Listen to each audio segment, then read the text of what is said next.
El 12 de junio de 2013, encuentran el cuerpo de Ana María Martos enterrado bajo varias toneladas de tierra.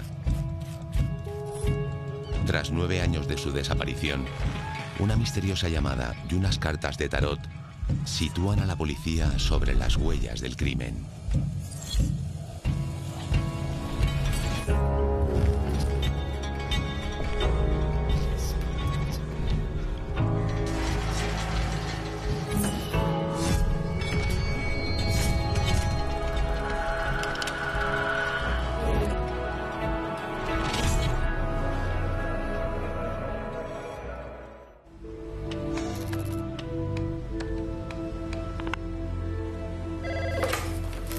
Intersos, buenos días. ¿En qué puedo ayudarle?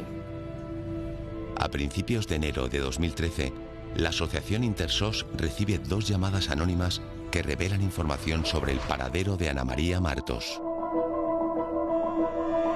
Bueno, la llamada anónima era una llamada con datos muy precisos y se estaba haciendo a una asociación acreditada, muy acreditada, ante las fuerzas y cuerpos de seguridad.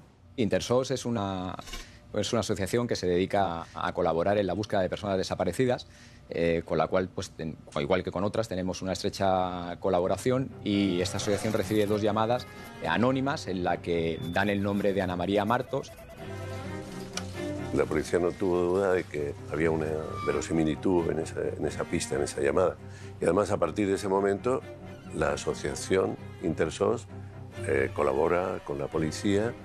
Hay un seguimiento del teléfono en el que se reciben las comunicaciones, y tengo entendido que después de la primera comunicación hubo otras 2, lo cual permitió ya a la policía, pues, seguramente localizar el origen de la llamada y tener una plena certeza de su autenticidad.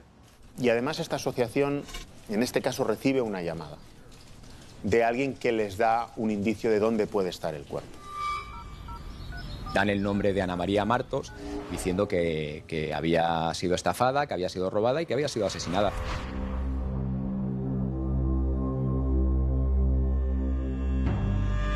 En el momento en el que Ana María desaparece, el 18 de enero del año 2004, podemos decir que no pasaba por su mejor época. Hacía muy poquito tiempo que se había separado de una relación de 5 años y, bueno, pues todo determinaba que esta mujer o bien estaba a punto o había caído entre los terribles brazos de una depresión. Ana María no dio señales de vida en días, semanas, en años, que llevará a sus padres a un calvario absoluto, incluso acudiendo a distintos medios de comunicación en busca de ayuda durante 9 años. Yo le diría que nos llame, que por favor, que ella esté como a donde esté o lo haya decidido, que nosotros eso lo respetamos, pero que aquí estamos para lo que ella necesite, que no tenga miedo de ninguna clase, que haya hecho lo que haya hecho, que estamos sus padres, sus hermanos, para ayudarla. Espero que, a ver si quiere Dios que nos esté oyendo, pero que estés tranquila y que si no quieres volver, por lo menos que digas dónde está y cómo. Que lo que queremos es saber de ti.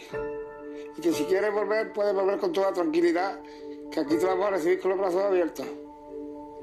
Que estamos pasando más que el Señor en la cruz. Por favor, di algo. En principio, la desaparición de Ana María era la de una persona adulta. Sabíamos, creo recordar, que ya en ese momento la familia nos advirtió de que había mediado una separación y que la separación le había supuesto a esta persona, a Ana María, pues un estado anímico de bajada, ¿no? De bajón. Ana María le dice a sus padres que no la llamen, que va a pasar unos días fuera. Necesita descansar, que estén tranquilos, no pasa nada. Y ella me dijo, dice, mamá, dice, yo ya veremos, si te llamo, si no te llamo, tú no te preocupes y no sufras, que yo no me ha pasado nada. Si a ti no te llegan malas noticias, a mí no me ha pasado nada. La familia fue respetuosa con ella, al fin y al cabo era una persona adulta, ¿no? Lo que empezó a inquietarle, sobre todo a la madre, es que la rutina que se había instalado tras su separación, que era que acudiera, pues lo típico, ¿no?, los fines de semana, compartir la comida, empezó a no ocurrir, ¿no? Y cuando ella vio que pasaba demasiado tiempo, acudió al domicilio y vio que ya no residía allí. Conchi, la madre de Ana María, pues hace lo que cualquier padre o madre haría en ese momento, ¿no?, que es intentar poner una denuncia, precisamente denunciando la desaparición de su hija. Lo que pasa es que no se encuentra con facilidades. También es normal. Ana María había dicho que se iba, que no la molestara, que la dejaran en paz. Por lo tanto, poner una denuncia por desaparición cuando una persona que además es mayor de edad te está diciendo que voluntariamente desaparece, que se va, no debió de ser fácil. El hecho que parecía normal la desaparición es que los padres no denuncian hasta un mes después de tener las últimas noticias de ella. Cuando denuncian los investigadores, los compañeros de Barcelona, que son los que realizan las primeras gestiones, pues llegan a la conclusión de que Ana María Martos había desaparecido, no había desaparecido, sino que se había marchado de una manera voluntaria. La policía en personas mayores de edad, y sobre todo en este caso que había manifestado su deseo de irse, no ve desapariciones de alto riesgo y no inicia de forma inmediata una investigación. Pese a la insistencia de Conchi, la policía decide no investigar. No encuentran indicios de que la desaparición no sea voluntaria. Pero la madre de Ana María está convencida de que a su hija le ha ocurrido algo. La veía yo que no estaba ella muy bien, no sé, de su cabeza. Yo le veía como una preocupación, como que estaba preocupada, pero que a mí pues no me contaba lo que le pasaba, si era un problema económico o era que ella, pues, como estaba con depresión.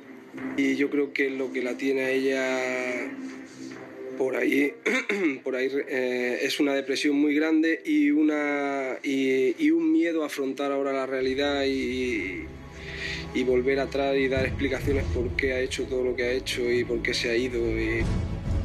Hay dos tipos de desapariciones. Las desapariciones que puede haber una causa accidental, es decir, de personas que se han extraviado, de personas que han sufrido un accidente y que se han salido a pasear por el monte y se han perdido, y realmente a veces es muy difícil encontrar a alguien.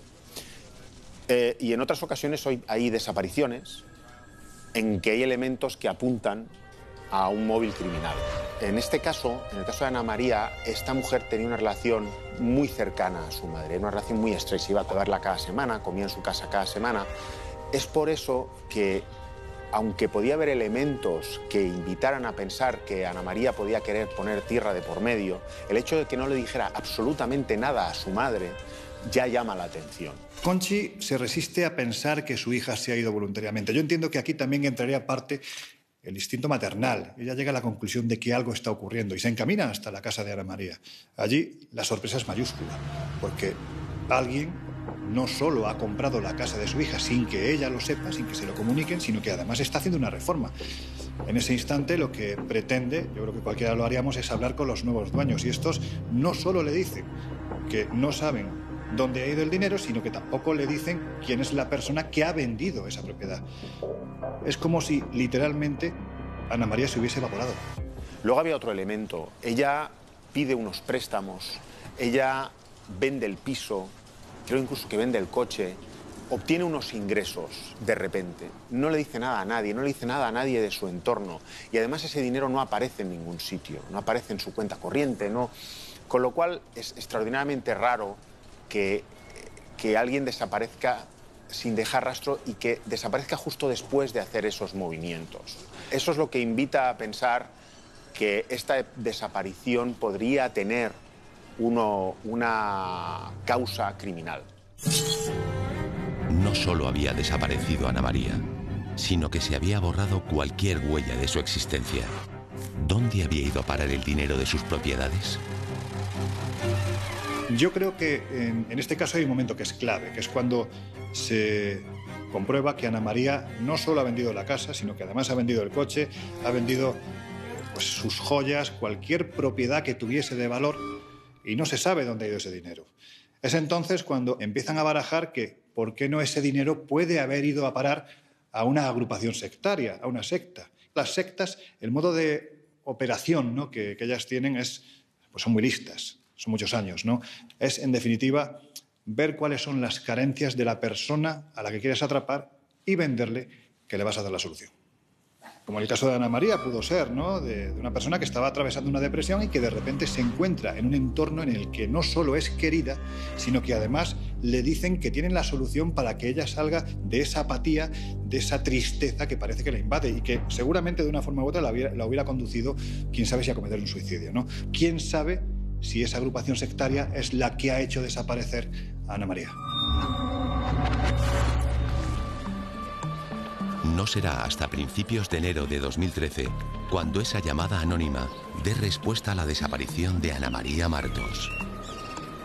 Una llamada que, además de aportar importantes datos para la investigación, capta la atención de los investigadores. El informante tiene acento argentino.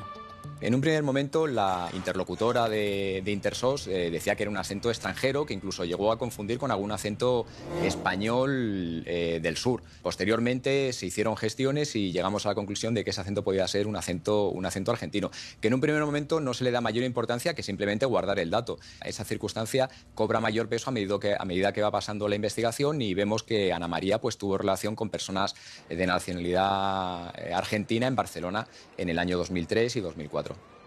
Pasará mucho tiempo hasta que tengan noticias de nuevo de su hija y cuando estas noticias llegan, por desgracia, ya no son buenas.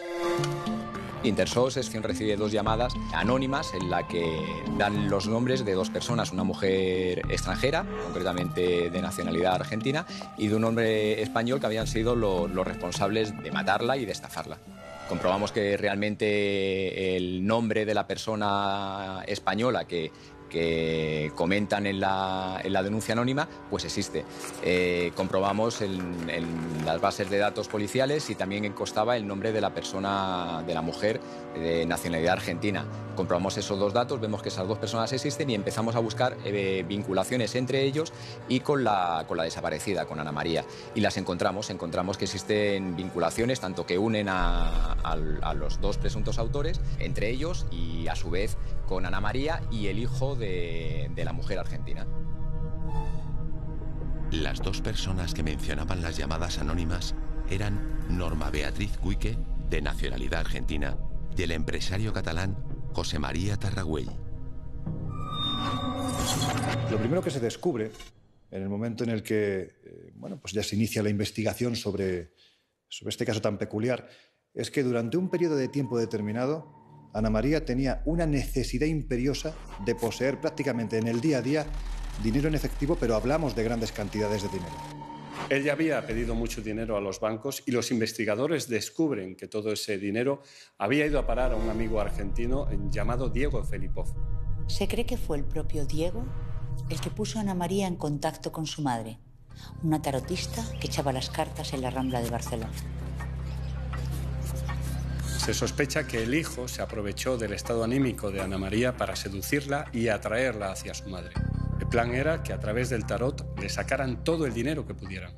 Y entonces, evidentemente, sí aparece la figura de una señora llamada Norma, que se dedica a la cartomancia, que tiene un hijo, no sé si apuesto o no, pero un hijo que parece que capta a Ana María, la capta. No sabemos exactamente de qué manera, pero parece que la seduce y a partir de ese momento hay un proceso de extorsión, digamos, envuelto en un movimiento amoroso o similares, ¿no? Eso es durísimo, pero confirma que Norma y su hijo estaban configurando una acción criminal aprovechándose de alguien en un estado de debilidad, de precariedad anímica, creo que seguramente bastante visible, ¿no? Claro, cuando la investigación avanza, aparecen una serie de nombres. Quizás el que finalmente se acaba demostrando que es la pieza fundamental de este caso, que es el nombre de Norma y de su propio hijo, ¿no? Que si bien es cierto, no estamos hablando de una secta en el sentido estricto de la palabra, sí hablamos de una actuación muy propia de este tipo de colectivos, ¿no? Obligando amablemente, vamos a decirlo así, a una persona a vender propiedades, las suyas, y luego a cederle las cantidades económicas. Hay una persona que tiene relación con Ana María, que es el hijo de la mujer argentina, con la cual pues, Ana María inicia una relación sentimental. Fruto de esa relación sentimental, pues debido a que Ana María pues, estaba pasando un mal momento anímico, se acaba de separar de su marido, pues encuentran el modo y el propicio para empezar a estafarla, para empezar a apoderarse de todos sus bienes. De hecho, llegamos a comprobar que la estafa total de todos los bienes y préstamos personales que le hicieron sacar a su nombre pues ascendía a 110.000 euros. Norma, la tarotista, tiene un hijo que ya había sido acusado de estafa y que también está acusado en este caso. Norma es todo un personaje. Tanto ella como su marido y como su hijo tenían antecedentes por estafa. Sencillamente abrían cuentas a nombre de indigentes o inmigrantes. Luego, con las tarjetas de crédito, hacían compras por miles de euros. Cuando se intentaba rastrear a los titulares de las mismas, no se encontraba nadie detrás. Además, los hijos de Norma tenían un negocio de compra y venta de coches. Ella tiraba las cartas en la Rambla y parece ser que pues, tenía un talento especial para seducir, para convencer a las personas, sobre todo a personas emocionalmente frágiles. Daba la impresión de que ella era el clavo ardiendo al que mucha gente en situaciones sentimentales complicadas se agarraba. Yo creo que es un caso que podemos decir, a falta de grandes respuestas, que está rodeado de misterio. Y el hecho de que además aparezcan elementos esotéricos como las cartas del tarot quizás ayude a que el enigma sea aún mayor. Hay mucha gente que no sabe echar las cartas. Hay mucho iluminado y hay mucha gente que se aprovecha de la buena voluntad y del bolsillo de los demás. En el 99% de los casos, quienes acuden a la consulta de un vidente lo hacen porque ven en estos personajes ese último clavo al que aferrarse para salir de la desesperación. Estamos hablando, en este caso, de una persona que había salido de un fracaso matrimonial, no lo estaba pasando nada bien, y de repente hay una persona con esas capacidades, seguramente vio algo que a ella la convenció de que esas capacidades eran reales, que no solo le dice que puede salir, sino que le da la fórmula. ¿No pagaríamos nosotros cualquier cosa precisamente por conseguirlo? El tarot no va a depender tu vida, va a depender tus actitudes y tus acciones. El tarot siempre va a ser un buen consejo, pero no va a resolver nada si tú no pones de tu parte. Obviamente, si ya lo llevamos al campo del esoterismo, hay otras técnicas para solucionar tu vida, que sería hacer un ritual o hacer limpiezas o hacer incluso hasta que lleves un mineral protector o un amuleto. Pero el tarot nunca te va a solucionar tu vida. José María Tarragüell era constructor, estaba divorciado y mantenía una relación con la tarotista. Tarragüell conoce a una de las protagonistas de este caso, a Norma, a la pitonisa, en las Ramblas, porque esta persona trabaja allí, si se puede decir así, echando las cartas. Este empresario, que además era empresario de la construcción, llega al convencimiento de que gracias a las facultades que tiene esta persona, no solo se le están curando dolores, no solo está dejando de tener enfermedades, sino que los números de su empresa también pueden cambiar. Y esto le lleva a pagar cantidades, y además de continuo, ¿no?, por los servicios prestados por esta persona. Estamos hablando de entre 300 y 500 euros en cada ocasión. De hecho, cuando Norma viaja a Argentina, no cesa esta relación comercial, porque él continúa haciendo transferencias porque previamente ha hecho la consulta telefónica. La policía sostiene que Norma, como tarotista, en un momento dado entra en contacto con Ana María. Se aprovecha de su estado, estaba anímicamente muy frágil, estaba en una depresión, se acaba de separar, lo está pasando muy mal, la seduce de alguna manera y la mete en una especie de tela de araña en que la acaba convenciendo de que lo que tiene que hacer es desconectar. La vinculación que hay entre ellos es la cartomancia. La mujer argentina se dedicaba en la Rambla de Barcelona a echar las cartas. Entonces, tanto Ana María como a este hombre pues los capta de una manera sugestiva para tenerlos controlados a través de echarle las cartas, de leer la mano. Pensamos que Ana María pues tuvo un momento de lucidez, un momento en el que dijo, oye, ¿qué ha pasado con mis cosas? ¿Qué habéis hecho? Quiero recuperar parte de mi dinero, esto no puede seguir así, estoy siendo presionada por los bancos, tengo que pagar muchas letras. Al ver que no obtenía respuesta, una respuesta afirmativa, una respuesta que a ella le agradara en ese sentido, pues seguramente amenazaría con denunciar los hechos. Esta gente no podía arriesgarse a que lo denunciaran porque estaba tan claro y era tan palmario que habían estafado a Ana María, que posiblemente pues, decidieron eliminarla, quitarla de en medio, matarla. Una vez que tenían el dinero, fue eliminar a Ana María. Se la llevan al terreno de Taragüell y ahí la asesinan y hacen desaparecer el cadáver, y acto seguido se van a Argentina. Bueno, toda esta rama delincuencial, estafadores, tienen una psicología innata enorme. Son gente que de un vistazo te han hecho un análisis psicológico perfecto, te ha sacado tu perfil. Conocen a las personas de las que se pueden aprovechar y de las que no. En este caso, tanto Ana María, por las circunstancias que ya se han comentado, como este hombre, pues eran víctimas propicias, víctimas ideales para ellos. Entonces, llegar a controlarlos no les resultó difícil.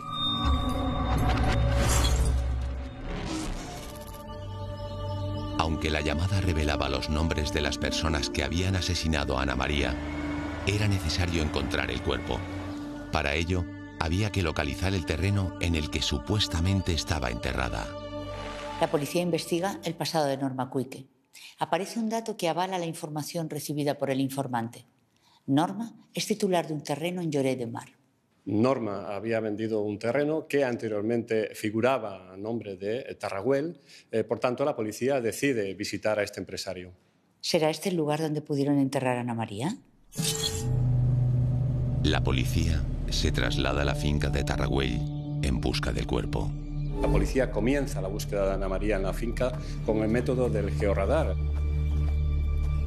Hay varios casos, por ejemplo, Marta del Castillo, por ejemplo, la desaparición de los niños de Córdoba, y un caso muy llamativo en Huelva, donde un boliviano, una persona boliviana de 53 años, entierra a su mujer y a su hijo. Fue descubierto a través del georradar. Ellos se desplazan a la finca con el georradar. El georradar les permite examinar el terreno metro a metro. Les indica en un momento dado que ahí abajo hay una irregularidad, pero muy abajo. Estamos hablando de que hay como...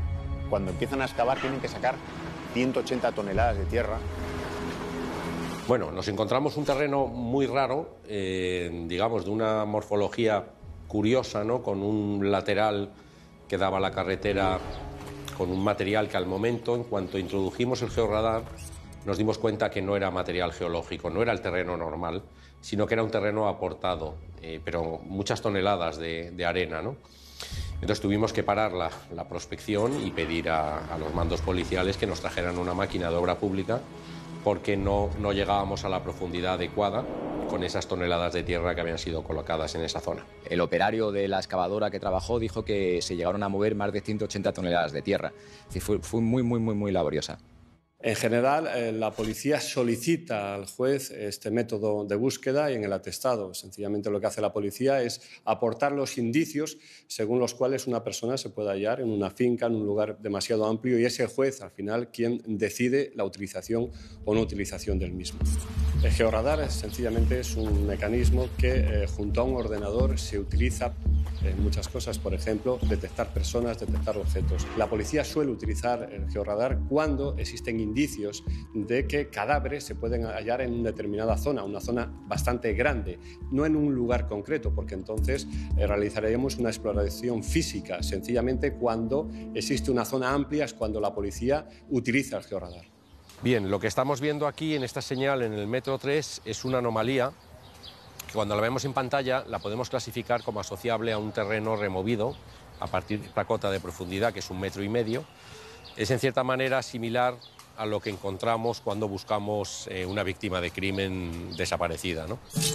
Bueno, a las 10, 11 de la noche ya había un poco de nervios porque la orden de entrada parece ser que era hasta las 12 de la noche, ¿no? Luego fue relativamente fácil localizar a la víctima, ¿no? Porque por las características de su situación, ¿no? Nosotros detectamos muy fácilmente que había un elemento exógeno circular, que podía ser un bidón o un elemento similar, que tenía aire en el interior, que tenía algún tipo de elemento también, que las señales electroquímicas eran muy fuertes, que luego resulta que fue cementos y hormigones, ¿no?, que habían metido, y que había señales claramente asociables a material ostológico en su interior. Comenzamos a ejecutar el mandamiento de entrada y registro a las 12 de la mañana y no dimos con el cuerpo hasta las 11:30 de la noche, a punto de expirar ya el mandamiento. Y para mí fue tremendo el momento dado que ya la forense realiza una inspección visual para certificar si hay una persona o no.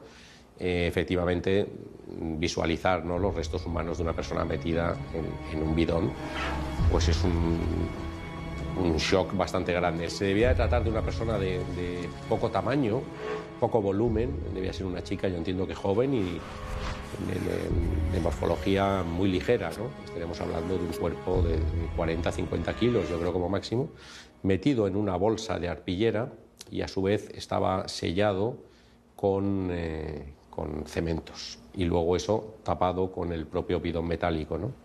El constructor le tapó el rostro para no verla, la introdujo en un saco con sus pertenencias y este saco dentro de un bidón que enterró y rellenó con cemento. Fue cubriendo poco a poco los restos de tierra, hasta un total de 180 toneladas que tuvo que mover la policía para hallar a la desafortunada Ana María.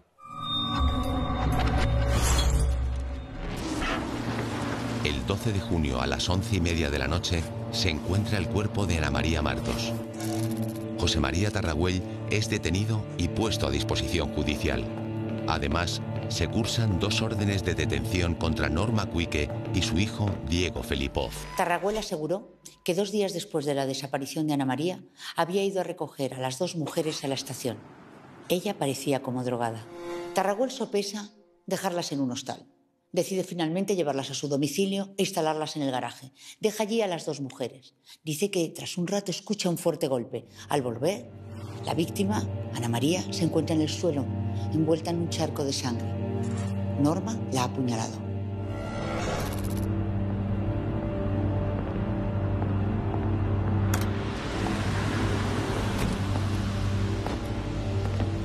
El propietario del terreno les explica un relato de los hechos, según el cual lo que ocurre es que él tiene una relación con Norma, que es una tarotista, y tiene una relación con Ana María, que es amiga de Norma, que las va a buscar a la estación de tren, que las lleva primero a un motel y luego a su vivienda. Y que en la vivienda las deja un momento y cuando vuelve a verlas está Ana María en un charco de sangre. Claro, pero los hechos es que se producen en la finca de este hombre, que es una de las personas que el llamante anónimo nos pone tras su pista. Entonces, la muerte de Ana María se produce en la finca de este hombre. El cadáver queda ahí. La mujer argentina se va. El que tiene realmente el problema es él. Tenía 2 opciones. Una, enterrarlo en su finca, aprovechando la infraestructura que tenía, ya que se dedicaba a la construcción. O otra, meterla en un coche y deshacerse de ella en otro sitio que no fuera de su propiedad y que no le vinculara. ¿Por cuál optó? Optó por la primera. ¿Por qué? Porque a lo mejor se sentía más seguro.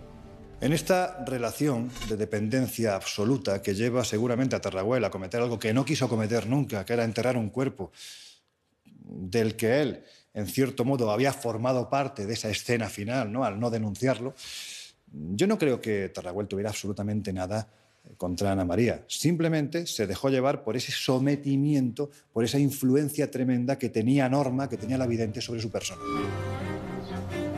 El caso es que también el control que esta mujer argentina ejercía sobre este hombre también le dejaba pocas salidas, pocas alternativas. Incluso este hombre nos llegó a decir que le tenía miedo tanto a ella como a sus hijos. Entonces, bueno, pues decidió enterrarla allí y no volver a tocar el cuerpo. De hecho, también nos comentaba este hombre en su declaración que durante años hablaban y cuando hablaban por teléfono él le recordaba que había un bidón que se tenían que llevar y ella decía que ya irían a por él.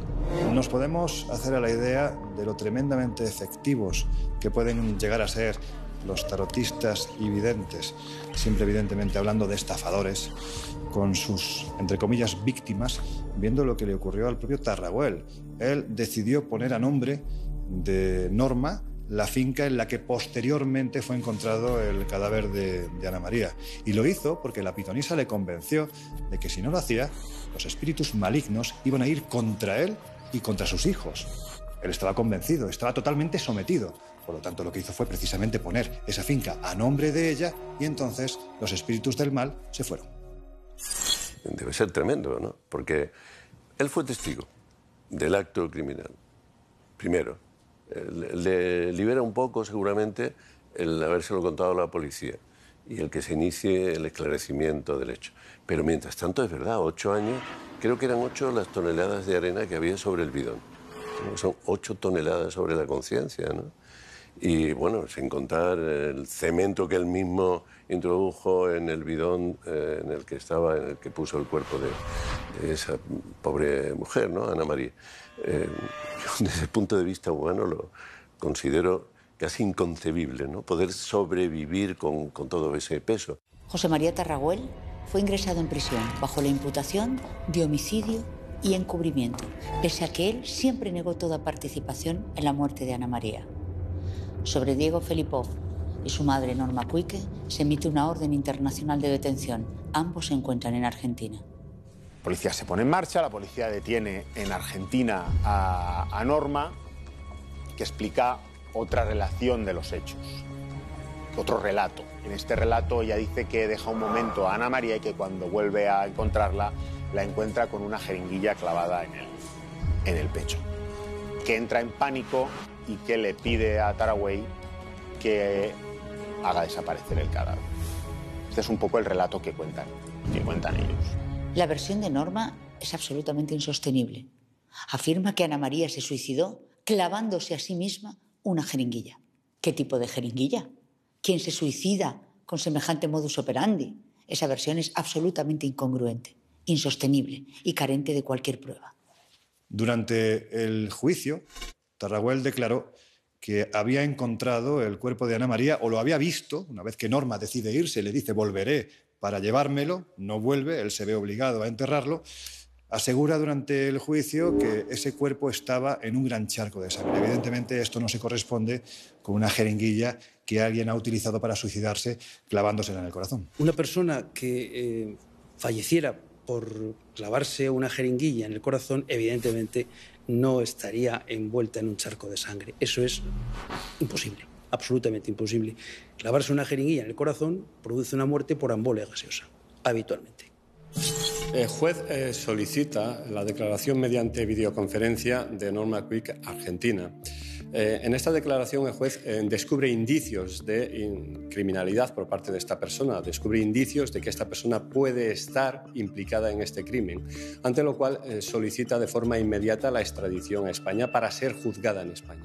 En fin, que una sospechosa o un sospechoso principal de un asesinato intente desviar su culpabilidad hacia la víctima, digamos que puede tener una cierta lógica, ¿no?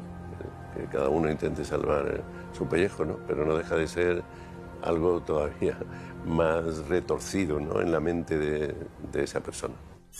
Tanto la declaración de Tarraguel como la de Norma tienen puntos oscuros. En primer lugar, la de Tarraguel. ¿Por qué enterró el cadáver sin avisar a la policía? Quizás lo hiciera por su relación con la vidente. La contradicción de Norma es más evidente. Primero dice que se ha suicidado. Entonces, ¿por qué llama a Tarraguel para saber cómo se encontraba Ana María? Es evidente que uno de los dos miente. Entonces la pregunta es, ¿cómo murió en realidad Ana María Martos? Habían pasado casi 9 años y los restos de Ana María se encontraban en muy mal estado. Fueron las pruebas de ADN y su dentadura las que confirmaron su identidad. Lo que se llaman fenómenos de conservación cadavérica son varios. Uno de ellos además muy conocido, ¿verdad?, es el de la momificación. Esto se produce cuando el cadáver está ajeno a los microbios y bacterias del medio ambiente. Generalmente son cadáveres que están aislados, o bien en ataúdes de zinc o en elementos parecidos. sometidos a una profundidad importante, no hay corrientes de aire y, por tanto, la capacidad de que las bacterias de la putrefacción actúen es mínima, se reduce. Estos cadáveres permanecen, digamos, con la actitud externa, con las señales externas, prácticamente iguales que las que tuvieron en el momento del fallecimiento. Por eso, la momificación es útil para el diagnóstico forense de heridas externas, de heridas corporales. Podemos ver la herida incisa, podemos ver un traumatismo, podremos observar en la momia la esencia o la permanencia de un determinado líquido, pero evidentemente lo que nos van a anular es el estudio forense de los órganos. No vamos a poder tener ningún diagnóstico químico-toxicológico, o si lo es, va a ser de muy poca relevancia. Yo entiendo que eso provoca unos efectos en los restos humanos diferentes a cuando tenemos un cuerpo enterrado en el suelo, ¿no? Digamos, los cambios entiendo yo, de putrefacción son diferentes y incluso yo diría que estaba prácticamente momificado. Está todo contenido en ese espacio, no hay un cambio de temperatura, el mismo grado de humedad. Quien podía hablar en esta situación para ofrecer información fidedigna era el propio cuerpo de Ana María. El problema es el estado en el que se encontraba y el tiempo que había pasado desde su defunción. No podemos saber cuáles fueron las causas de la muerte con certidumbre suficiente para que un tribunal se pronuncie al respecto y efectúe su condena, porque evidentemente el cadáver momificado no permite el estudio forense de aquellos elementos que pondrían en relación la presunta o presuntos actores o ejecutores con la víctima. Solamente en el caso de que tuviéramos, insisto, determinadas lesiones externas muy llamativas y tuviéramos los elementos con los que se han producido, podríamos establecer esa relación causa-efecto. Pero desde luego la momificación no es el mejor método para poder investigar, hacer un análisis forense de un caso. El problema es que pese a todos los indicios y evidencias no se puede demostrar que a Ana María la hayan asesinado. La autopsia no fue determinante. Evidentemente, el paso del tiempo es un factor que juega en nuestra contra, tanto en las investigaciones de este tipo como en los exámenes forenses que se realizan, ¿no? Entonces, el cuerpo de Ana María estaba muy deteriorado. A lo mejor no se encontraron los elementos suficientes para poder determinar que hubiera sido un homicidio. Cuando un cadáver está a 4 metros de profundidad, está metido dentro de un bidón, ese bidón está cerrado, tenemos cemento alrededor y además en un saco de arpillera, evidentemente se dan todas las condiciones para dificultar la investigación criminal y la investigación forense. En estas circunstancias va a ser prácticamente imposible poder llegar a determinar cuál es la causa, la etiología, con una certidumbre absoluta, como se exige en el derecho penal, y poder establecer las consecuencias ulteriores. Si se hubiera investigado en aquel momento y se hubiera podido resolver el crimen antes, el cuerpo de Ana María hubiera aparecido con mayor prontitud. Nos hubiera permitido eso, saber cuál es la causa de su muerte y conectarla con los autores de la misma. Si la autopsia se hubiera hecho recién ocurrida la muerte, pues hubiera dicho o hubiera arrojado otros resultados. No lo vamos a saber ya, eso es un dato que se va a quedar ahí y nunca vamos a saberlo. ¿Había sido apuñalada por Norma Cuike, como defendía la tesis policial? ¿O por contra, se había suicidado con una jeringuilla, como declaró Norma? Nunca pudimos contestar a estas preguntas. Aunque no de forma total, no al 100%, porque todavía está pendiente de juicio la inculpada, pero sí podemos decir que durante un tiempo la propia policía casi veía este suceso como un crimen perfecto. Solo conociendo la identidad del informante se podía aclarar con su versión de los hechos si Ana María había sido asesinada. El caso de Ana María, como tantos otros, es uno de esos sucesos, esos crímenes, entre comillas, que despierta más preguntas que respuestas. Y quizás una de las preguntas más importantes sea saber quién fue esa persona que dio el chivatazo, que llamó diciendo dónde se encontraba el cadáver de Ana María y lo que había ocurrido con ella. Sería importante saber quién es el autor de esa llamada. Sabía mucho de los detalles del caso y si los conocía es porque alguien se los había contado. ¿Quién sabía todo eso?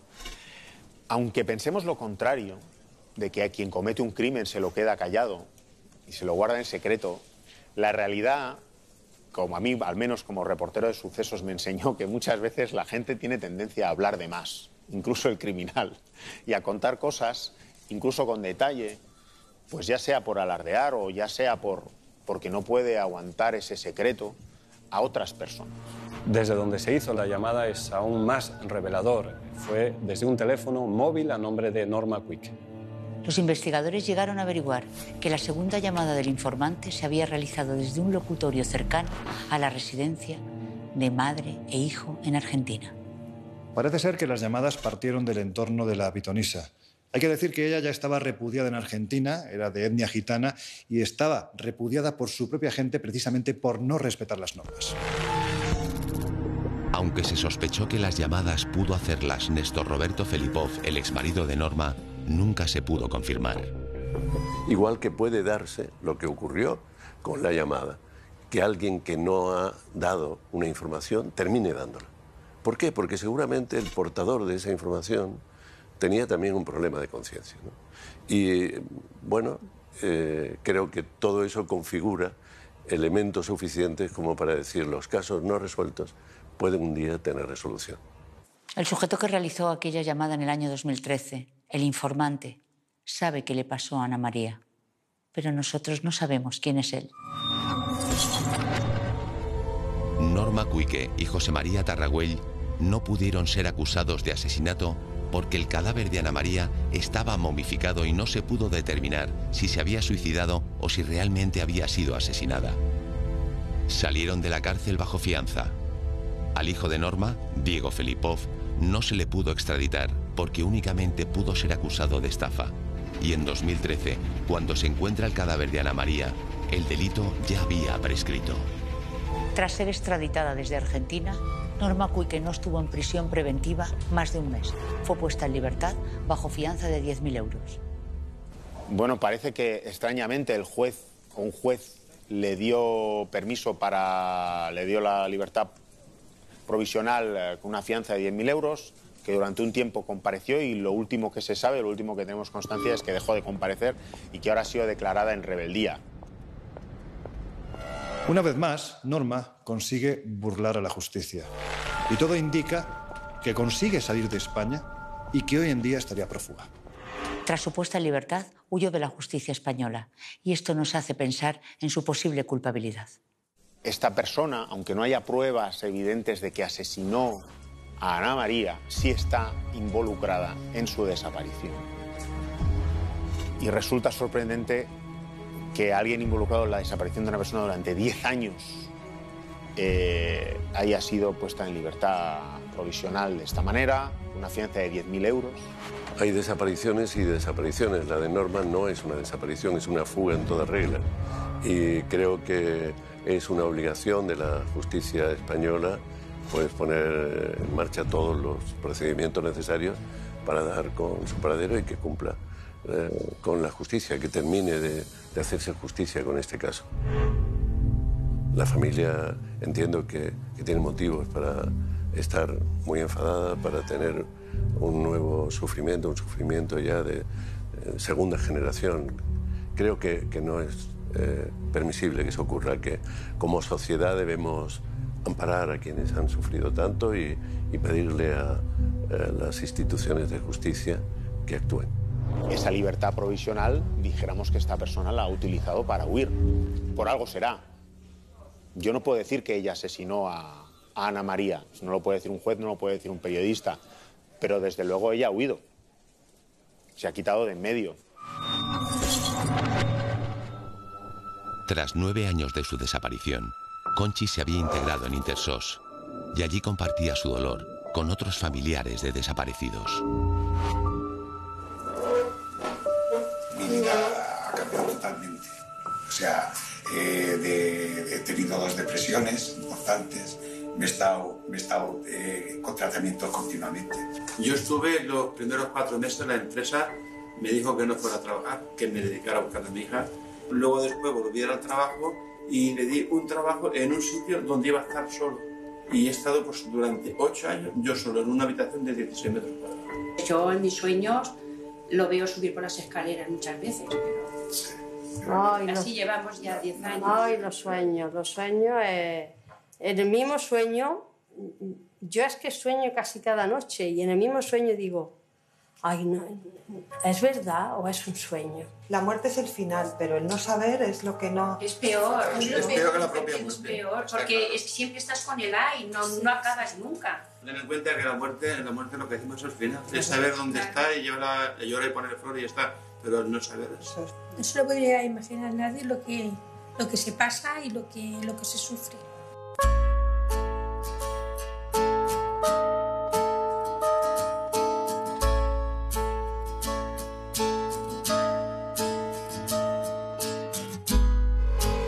Hay que tener en cuenta que en una espera de 8 años, casi 9 años, siempre se mantiene la confianza en que puede haber un retorno, ¿no?